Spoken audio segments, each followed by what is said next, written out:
So when we were talking about, if you don't mind, we can switch Oh, gears to the book because when we were, I I don't have have my mine. little book.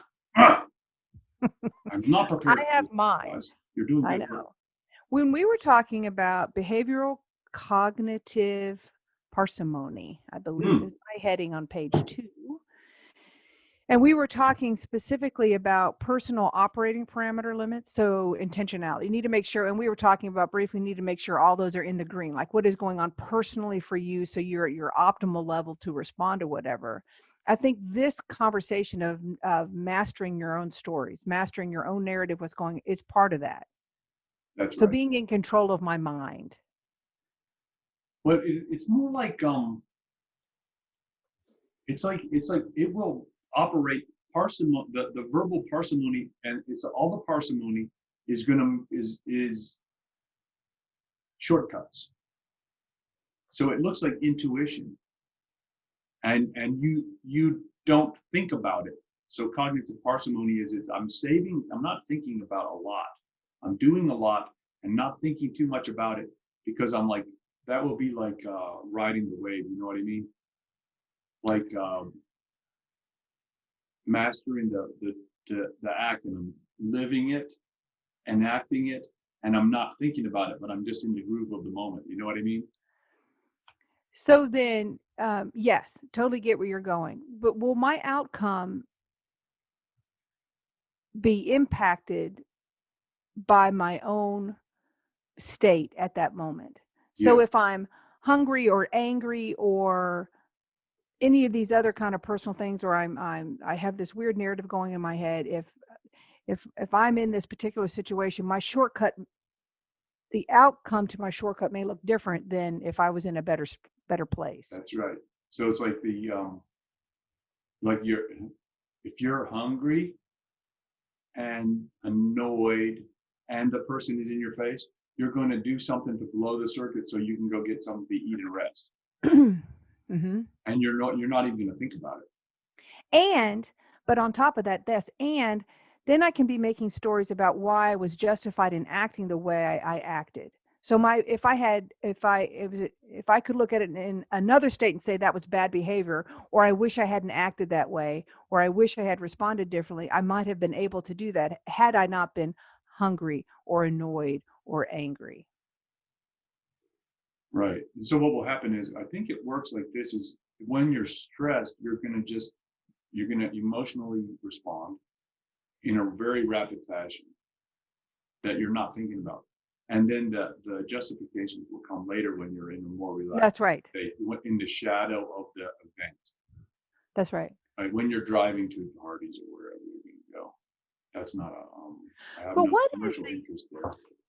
so when I act poorly, or there's everyone, you'll always hear about how practice makes perfect, but I've never believed that, because practice just makes you get a groove of whatever that behavior was. So it doesn't make it perfect. It just means you're going to be acting the same. So if you practice badly, every time you see this person, you blow up, or see this kind of person, then you're always going to act like that. But so it's going to take conscious, intentional reorientation of yourself to begin to practice differently in that So regard. right. So learning. So that's high cognitive cost. It's Yes, expensive. Learning is expensive because I have to. If you go, what the expense is the cost of paying attention, because your attention is the only thing that you have a very limited quantity of, and so what you attend to is what you get better at. So that's why you got to be careful with these little narratives. They're saying stuff like, "I can't do that," right? So you generate a narrative that empowers you, right? It's not that I can't do that. I just will not do it. It's a choice, and I'm now the agent in charge of deciding how that works. Whether or not I work with whatever it is that I'm working with. Now you're in an empowered position, right? So does when it the make a person is difference? in, go ahead. No, I was going to say, does it make a difference if you articulate that verbally or just in your head in terms of its impact on you?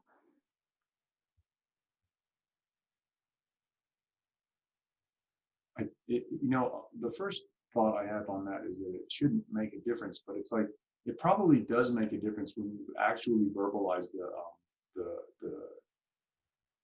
conversational thread, because it's like to it's one thing to like kind of whisper it inside your head, but to materially manifest the verbiage is a different function. It engages more senses.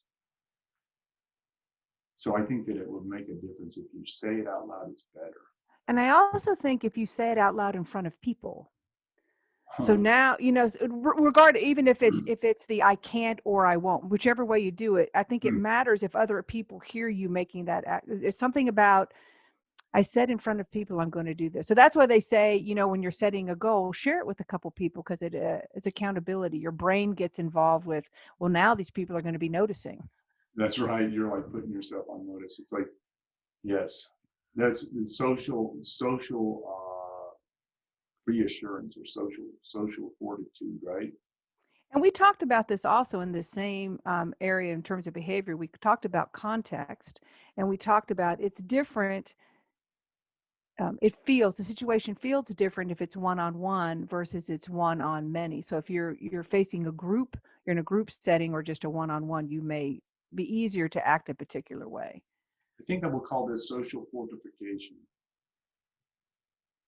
So you're like you're solidifying your chosen identity in a way by making it a social assertion of it. What did you call it? Social Fortification. Fortification. Either way, and that doesn't presume anything. It's just whatever the whatever thing it is you're pushing out into the environment that is identifying you is what you're being fortified in. So that's when the patients say something goofy that I don't like, they're like, I bust them for hypnotizing themselves in front of me, because they're saying they can't do something. I'm like, oh, that's not true. I don't even want to hear it. And it's like, you may not choose to do it, but you can, right? It's just so that I make them correct it, because now I'm busting their fortification, because I'm like, I'm not going to allow you to do something which I regard to be as harmful or self-harming, because it's lazy and it doesn't work for me. And it's my job is to fortify you in a positive direction. And it's interesting because that gets back to our earlier conversation about these goals and saying them out loud. It is fortification is a good word, because that implies something that you build that is an external construct that can be moved, shaped however. So by saying, oh, my goal is I want to be able to walk, because that'll allow me to continue all these horrible things that I chose to do rather than changing them. Yes. So it fortifies me against maybe the disappointment of I'm not getting to where I want to go, or it fortifies you against you're seeking. It's what it's seeking to do is fortify you against people making observations about yes, that you don't want to hear. That's it. Like those donuts. I mean, it sounds so stupid, but that's exactly what it is. Yeah. Yes. So it's like fortification versus the verbal reproach of the social environment, right? Look, I'm walking, damn you.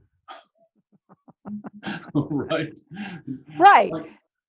I like how you said getting somewhere. It's like, it's really not getting somewhere, because it's like building a big fortification that is limiting. It's stagnation, isn't it? Where I'm stagnating behind my fort. I can't move. I can make my fort bigger. Walk, right? Along my walls. I call it. It's like some kind of.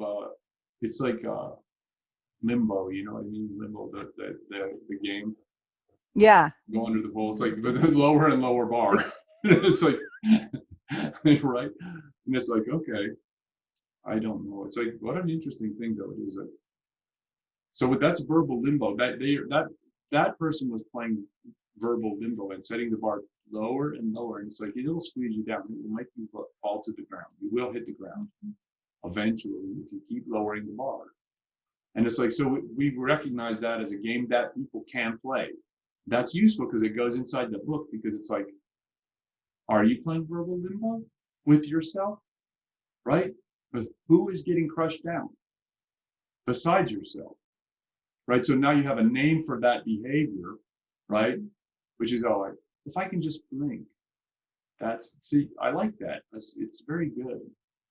And but it's all individual, right? Mm-hmm. So, and I'm not going to judge one, but that an individual has to make that that's a personal conversation that you have to have. Right. I can't tell you from an external, but I can ask you the questions that are going to make you know you can if you wanted to. You're choosing not to, That's but you correct. could do it. Yes. I'm writing down verbal limbo Yeah, good because job. that's kind of fun. Right. It's just a game. So, what is on your mind today? So, mine was this question of self-hypnosis. Yes, it doesn't. This verbal limbo thing has got me interested because it's like this. Because it's like, are you going to go over the bar or under the bar? Right. So describe to me the bar lowering and me being crushed down is representative of me not being able to be strong and go on. What does that represent? Explain that to me It's a weird again. choice. It's like, look, there's because we talk about the bar, right? And it's like, and we talk about lowering the bar, right? Mm-hmm. And it's like that is in the context of seeking to go over the bar, Yes, right? But this is an under the bar game. that's interesting. So I'm no longer seeking to go under. Over.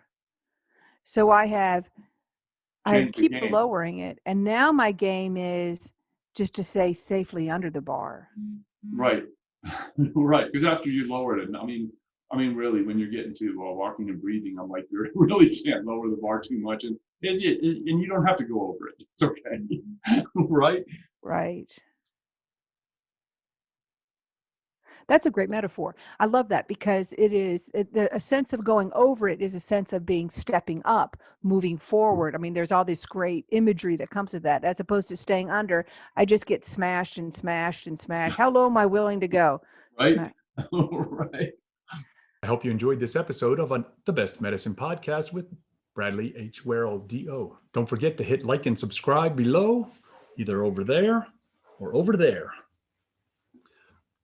Also, if you're interested in a medical consultation with myself, there's also information below.